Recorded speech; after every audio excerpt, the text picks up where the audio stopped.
Today we're out here in the forest taking a look at the all-new 2016 BMW 340i.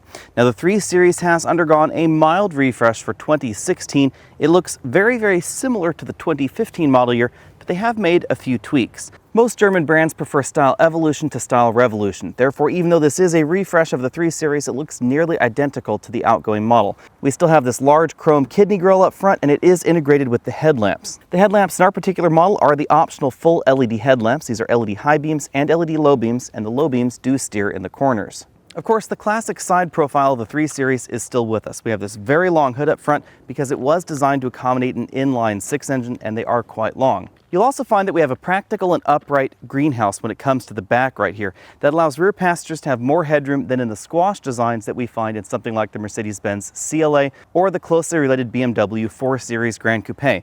We also have a traditional trunk out back. The 3 Series overall slots in the middle of this segment in terms of overall dimensions at 182.3 inches long. Out back, we have these attractive LED tail lamp modules that feature light pipes, a little bit more design to them than we first saw when this generation of the 3 Series came out. Obviously, we have 340i badging right back here and twin exhaust tips below. BMW's 3 Series is one of the best-selling luxury vehicles in the world, and with that comes a wide variety of engines. No less than 6 of them make it to the US. We have a 2-liter base engine in the BMW 320i that produces 180 horsepower, another 2-liter turbo model in the 328i that produces 240.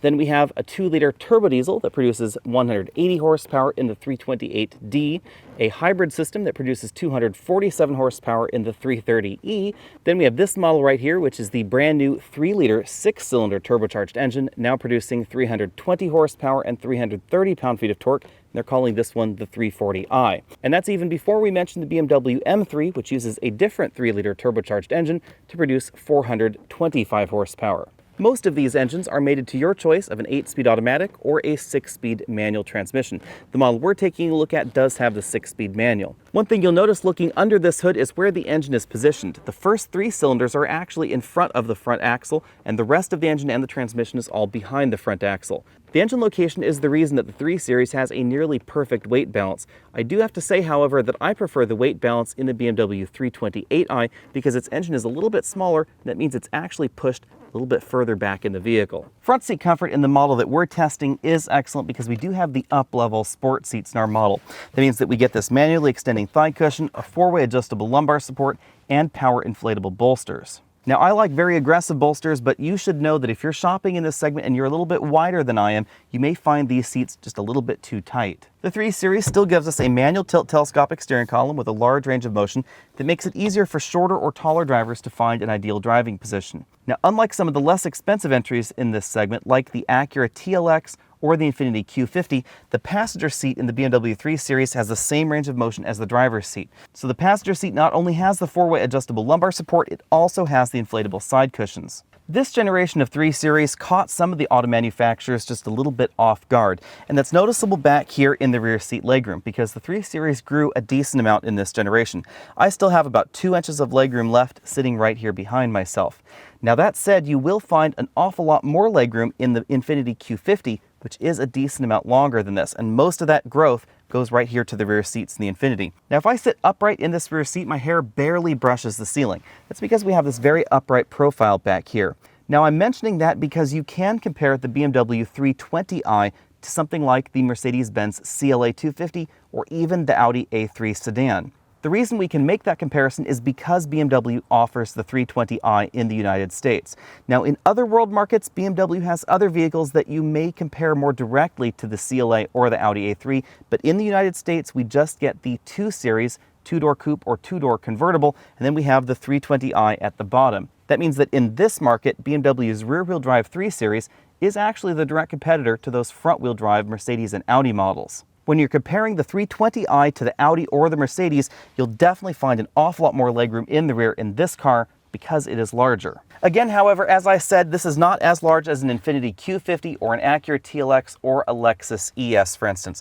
That means that moving over here to the right side with this front seat all the way back in its tracks, my leg barely fits behind it. Moving over to the middle seat, I do have less room than the outboard seats because this seat is a little bit higher off the ground. That means that my head is touching the ceiling. However, it would be possible to slouch and do this for a short car trip. Because BMW 3 Series models are used as taxis and executive transports in other countries, you do find a surprisingly large trunk for the overall size of the vehicle.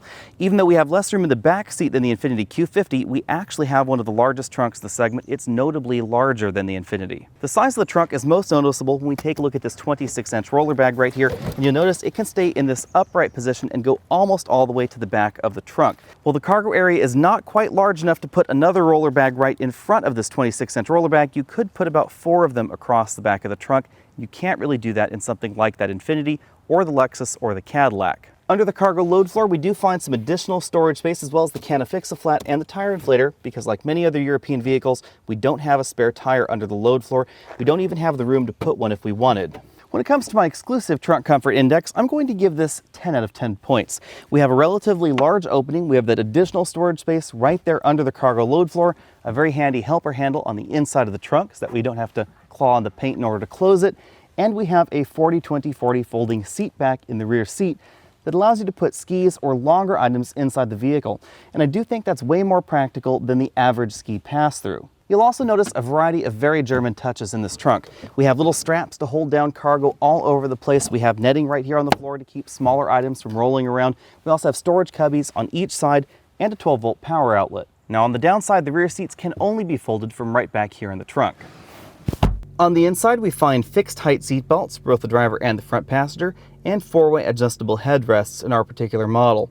Our model does have these black leather seats with the contrasting piping and stitching. From this angle, you can really see how aggressive the side bolstering is right there. Again, these are adjustable via that inflator button. The overall style of the interior is nearly identical to last year. Mainly what BMW did is they tweaked a few things to keep it fresh, and they've also addressed a few customer feedback items.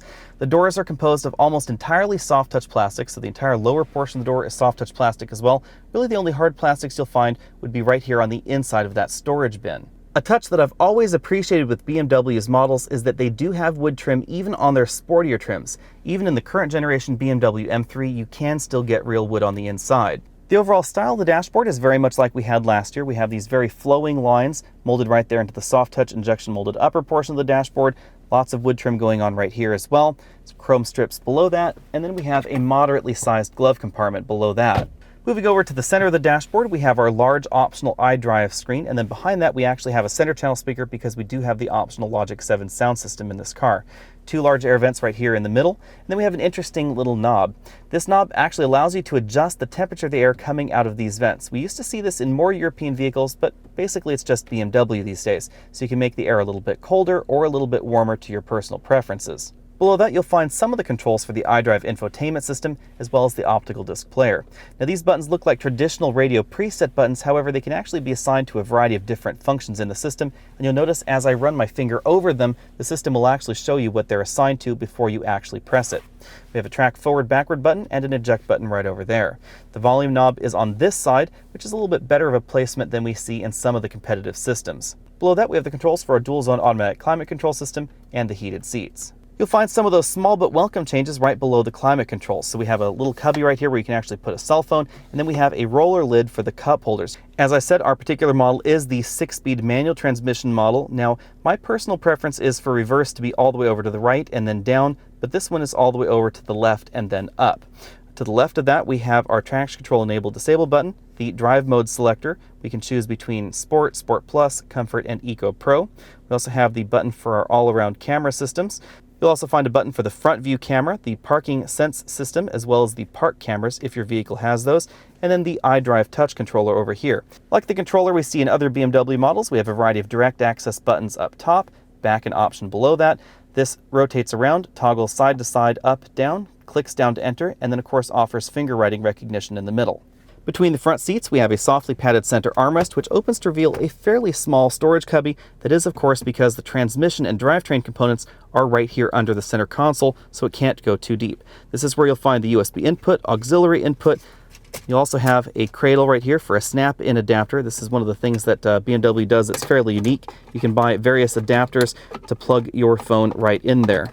Using the snap-in adapter for your smartphone means that the 3 Series has essentially 2 USB ports because you can still use the other one. Over on the driver's side, we have a very typical BMW instrument cluster. As you can see, we do have the headlights on, so the numbers are lit up in orange. This is a 4-dial instrument cluster, and our particular model has the optional upgraded LCD right over here below the tachometer. This gives you trip computer information as well as the Eco Pro display. Because our model has the lane monitoring system, we also see these little amber lane lines showing up right here. The 3 Series can also be had with BMW's excellent heads-up display. This is by far my favorite heads-up system currently available on the market.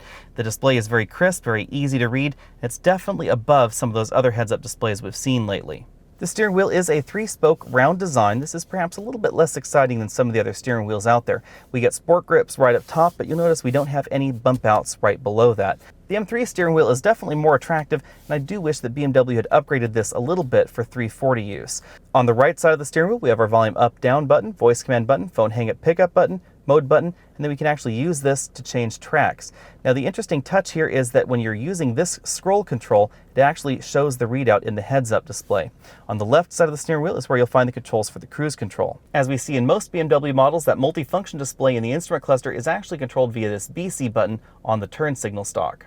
Out on the road, the 340i has a very Germanic feel to it. The steering is heavy, the clutch pedal is very linear, the engagement of the shifter is very, very positive.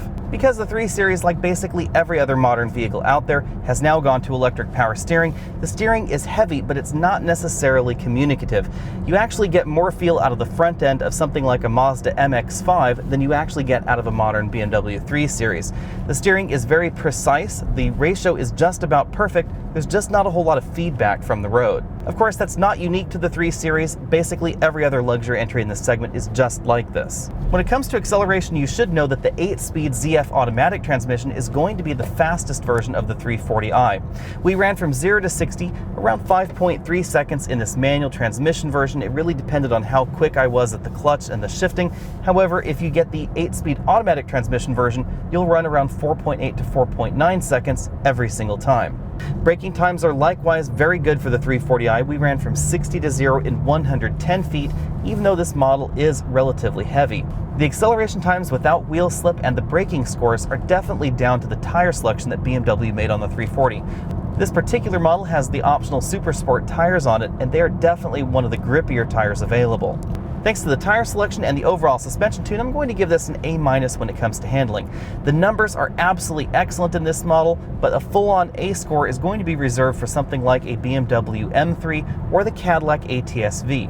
I would actually also say that the Cadillac ATS 3.6 and even the Lexus IS 350 have a slightly better handling feel to them. Now this actually grips the road a little bit better than the IS or the ATS, but the feel in the ATS and the Lexus are actually a little bit superior to the BMW. That difference is most noticeable when we start entering corners like we're in right here. The front end just feels a little bit heavier than the Cadillac and the Lexus, and the overall feel just is a little bit less engaging than either of those two models. Of course, Lexus and Cadillac have nothing on this vehicle in terms of power, so for all the handling feel in the world, this will still get you around a track faster. Part of the reason the Cadillac especially has a crisper handling feel to it is that the ride is not quite as good as we find in this BMW 3 Series. This vehicle actually has quite a long wheelbase, and that really helps out with the ride. I'm going to give the ride an A- because of course this segment does have the Mercedes-Benz C300 with the optional air suspension. That air suspension is very, very comfortable. Body roll in the corners is well controlled in the 3 Series, and when we start going over larger bumps like that, the suspension definitely takes them in stride. Out here on this gravel road, the suspension tune in the 340i is perhaps a little bit more obvious, because this is definitely not a hardcore ultra stiff sport suspension. And for that I am eternally grateful, because of course this is the kind of car that you should be able to commute daily with, and that's definitely going on in the 340i. Even though this has a good solid sporty feel out on the road, it is an excellent balance of ride and handling. Cabin noise is low in the 3 Series, but it's just about average for this compact luxury segment. This is right around the same as most versions of the Lexus IS or the Cadillac ATS at 71 decibels at 50 miles an hour. Fuel economy has been excellent this week. Keep in mind we are driving the 3-liter turbocharged version with the 6-speed manual transmission, and the 8-speed automatic transmission will actually get you better fuel economy. Even so, we have been averaging 24 miles per gallon over a week of very mixed driving, and that's actually a little bit better than the EPA says you should get. Now, if you want better fuel economy, you are going to have to accept a slight reduction in performance, but you could get fairly close with better fuel economy in the Volvo S60 T6. Of course, that would be the front-wheel drive version, so it's not going to handle as well. Or something like the Infiniti Q50 Hybrid, although that gives up an awful lot of trunk space, it is going to perform somewhat similarly to this. Perhaps one of the biggest reasons the 3 Series is so popular worldwide is that BMW makes so many different versions of the 3 Series. And I'm not really talking about coupe, convertible, grand coupe, etc. I'm just talking about 3 Series sedans and the incredible variety of engines that they bring. Again, 6 different engines come to the US alone, and there are more internationally. BMW's 320i can be seen as an upgrade from something like an Acura ILX, an alternative to a Volvo S60, a Mercedes-Benz CLA, or an Audi A3. The 328i is the main competitor in this compact luxury sedan segment, and the BMW 340i is that next tier up in performance. Then, of course, we have the diesel 328d, the gasoline electric hybrid 330e, and that's before we even talk about the BMW M3, which is probably the ultimate compact luxury sports sedan. Now, as I said, in this video, we'll be focusing primarily on the 340i, but let's get the 320i and the 328i out of the way first. The 320i, as I said, is quite unique because at $33,150, it is actually designed to compete with the Audi A3 and the Mercedes-Benz CLA in the United States. It is priced very similarly to those other models, but of course we get a 4-cylinder turbocharged engine under the hood sitting long ways in the vehicle because it is still rear-wheel drive. That means the 320i is going to be a very different vehicle to the Mercedes-Benz or the Audi. It's going to handle very much like this BMW 340i, only it's going to be slower. Not only is it going to have that solid rear-wheel drive handling feel, it's also going to have the big back seat that we see in this 3 Series. Now, even though this back seat is not as big as you'll find in something like a Toyota Camry or a Honda Accord, it is significantly larger than what you see in the CLA 250. Not only does the CLA's roofline plunge right down here, giving it a more coupe-like appearance and therefore an awful lot less headroom than we find in the 320i, the legroom in the back is severely restricted compared to this. With 240 horsepower under the hood, the 328i can really be seen as the volume model for the BMW 3 Series. The performance that we get out of that 2-liter turbocharged engine and the 8-speed automatic transmission is absolutely excellent. Interestingly enough, you can also configure your 328i very similarly to this 340i right here in terms of internal options and external options. If you add the wide and grippy tires that we see on this particular model to the BMW 328i, I actually prefer the way that it handles. The 328i feels lighter and more nimble than the 340i. The 340i definitely is getting a little bit heavy. When you comparably equip the BMW 328i and the rest of the competition, it comes out a very, very good deal, especially when you consider that the 2-liter turbocharged version of the Audi A4 is very heavy up front, does not handle nearly as well, and in certain configurations it can be actually more expensive than the 328i. The 328i also competes with the likes of the Volvo S60 and the front-wheel drive Audi A4, and those two vehicles will not handle as well as the BMW for sure. Now, the Volvo will be less expensive than the BMW, so you do have to pay a premium for the 328i and its extra handling. However, on the flip side, the 328i will be just about as fast, but considerably less expensive than the Mercedes-Benz C300. If you want BMW's brand new 3-liter turbocharged engine under the hood, that will set you back $45,800 starting, right on up to about $60,000 if you get yours fully loaded. This particular model is almost fully loaded at $56,000 and does have the manual transmission, not the automatic. If you're wondering where the BMW M3 slots in here, that goes from about $63,000 up to $81,000, so it's definitely a big jump over this 340. Let's start out our comparisons by talking about the Mercedes-Benz C-Class, because many people view the 3 Series and the C-Class as the ultimate German compact luxury sedans. In many ways, this BMW 3 Series reminds me an awful lot of where Mercedes-Benz was in their heyday, perhaps in the 1990s. We have an awful lot of luxury features going on, but the handling is a little bit dulled over what BMW used to produce. Now, that is not necessarily a downside because this is actually my favorite BMW 3 Series. I really like the balance between the ride and the handling that BMW has done here. The ride, as I said, is smoother and softer than we see in some of the competition, most notably the Cadillac ATS. However, we get incredible thrust and we get a relatively comfortable and commutable highway ride. Now that said, this is still sharper than the Mercedes-Benz C-Class because the C-Class is going after a different market these days. It's going to be between $5,000 and $10,000 more expensive than the 3 Series because they've really kicked that C-Class up a notch. We have luxury features on the inside that you don't find in this vehicle or most others in this category. The interior itself looks an awful lot nicer than what we see inside this cabin, but you'll pay a decent amount more for it. In addition, you can get a full air suspension in that C-Class, which is very unusual in this segment. The adaptive suspension in this BMW 3 Series model right here is not an air suspension. It actually is a traditional shock arrangement with an electronically controlled valve. Over there on the Mercedes-Benz side, they actually put air shocks on the vehicle, and so it rides much more like a large luxury sedan. Now, when it comes to the 340i, the only C-Class competitor at this moment is the brand new C450 AMG. The C450 is kind of an interesting new vehicle for Mercedes-Benz because it's very similar to what BMW is doing in their new M Performance line. They give it a beefed up engine, they give it a few more tweaks, but not quite as many tweaks as we get in a traditional AMG vehicle. The parallel on the BMW side for the 3 Series would be the model that we're taking a look at here because this does have the track pack and you can get the BMW M Sport package as well. The overall driving dynamics of the C450 AMG are going to be a little bit softer than this BMW 340i, even though this is not exactly a hardcore performance vehicle like we do see in the M3. In terms of overall handling, the Cadillac ATS is my favorite in this segment, even versus this retuned suspension in the 2016 3 Series. The ATS just feels more engaging, it feels sharper, it feels better in tune with the driver. On the flip side, however, the ATS is smaller on the inside than the BMW 3 Series, and the difference is very noticeable in the back seat. In addition, there is really no comparison to this BMW 340i, because the 3.6-liter naturally aspirated V6 in the Cadillac that's right about this same price range is definitely not going to perform the same way that this BMW does. 0 to 60 times in the Cadillac are going to be at least half a second slower than in this BMW 340i. In addition, the ATS's interior is not as nice as the BMW 3 Series. On the Audi side, things get a little bit different because, as I said, the 320i competes with the A3. The 328i competes with the A4. The 340i competes with the Audi S4. Now, by default, Audi goes a little bit further in terms of the overall performance changes for the S4 than BMW does by just buying a base 340i. The 2016 S4 uses a supercharged 3-liter engine under the hood, but the 2017 S4 will actually use a brand new turbocharged 3-liter 6-cylinder engine. So we do expect to see some changes for that new model. Because of the way Audi packages features, you will pay more for the S4 than the BMW 340i. It's going to be between $3,000 and $5,000 extra, depending on how you've configured each vehicle. On the Lexus side, there really is no corollary to the 340i, because the BMW 328i performs just about as well as the IS350.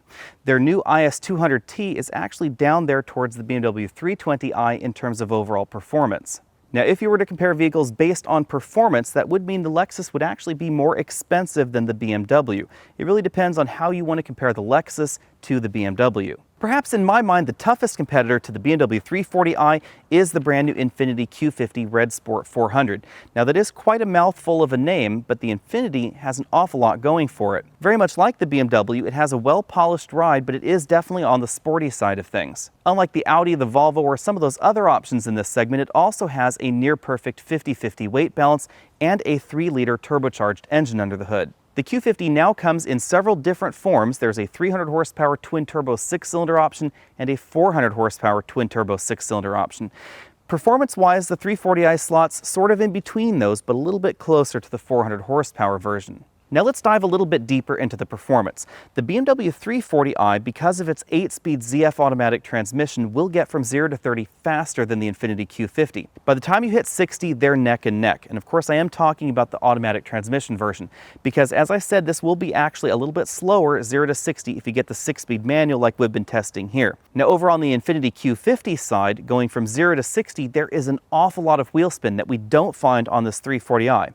So this 340i got that 4.8-second 0 to 60 time actually applying all the power thanks to these very grippy Pilot Super Sport tires. I suspect with all-wheel drive or with upgraded tires, you'd actually get about 0.3 of a second faster in the Q50 than this 340. That logic is definitely borne out in the quarter-mile times because the Infiniti is nearly half a second faster to the quarter-mile even with all that wheel spin in its current form and a few miles an hour faster than the BMW. When it comes to the price tag, the Q50 starts a little bit higher than the BMW 340i, but we actually have more standard content on the inside. The 340i can get a little expensive if you get carried away with the options, and some of the options are fairly pricey. For instance, the 3 Series does not start out with leather upholstery in general. You do have to add that as an option. Navigation is not standard even on the 340i. It's part of either a nearly $3,000 option package or approximately a $2,000 standalone option. By the time you've comparably configured your 3 Series to the base Q50 Red Sport 400, this does end up more expensive. By the time you've comparably configured a Red Sport 400 to the model that we're driving here, of course with the exception of the automatic versus manual transmission, that Q50 is going to be a decent deal. Now, Infiniti has not released firm pricing on the Q50 yet, but they have given us a few discrete pointers as far as where the pricing is going to go. Even though the basics of the 3 Series, including the interior, are actually older than the Infiniti Q50, this comes across as a slightly more polished, slightly more luxurious vehicle. It's very noticeable when you take a look at the driver's seat, for instance, in this model. We have that 4-way adjustable lumbar support, the inflatable side bolsters, etc. And over there on the Q50, the seats aren't quite as comfortable or quite as adjustable. Inflatable side bolsters and a thigh cushion extender are available in the Q50, but you can't get 4-way lumbar support like you will find in the 340i.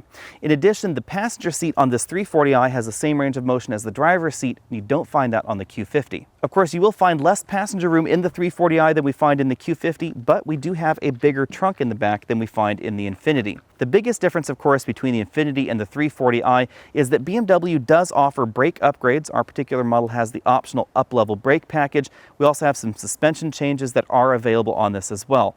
And those are not available over there on the Q50. It only comes one way. It's a very close call, but I would actually personally take the Infiniti Q50 over the 340i. You get a little bit more oomph out of that new 3-liter turbocharged engine. We also get more room on the inside than we find in the 340i. In addition, the lack of the polish that we see in the Q50 actually makes it a bit more fun than this BMW, because the BMW is actually able to apply all of its power. BMW has everything sorted out very, very well. They've definitely balanced the tire size, the tire grippiness with the engine output and the transmission's shift ability, etc.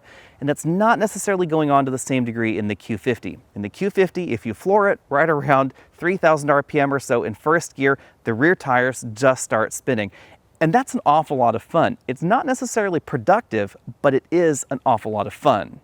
Thanks for taking the time to check out this video. Again, I'm Alex Dykes. This has been the 2016 BMW 340i. Go ahead and check out those related videos down there across the bottom of your screen. Hit that subscribe button if you haven't already done so, and I'll see you next week.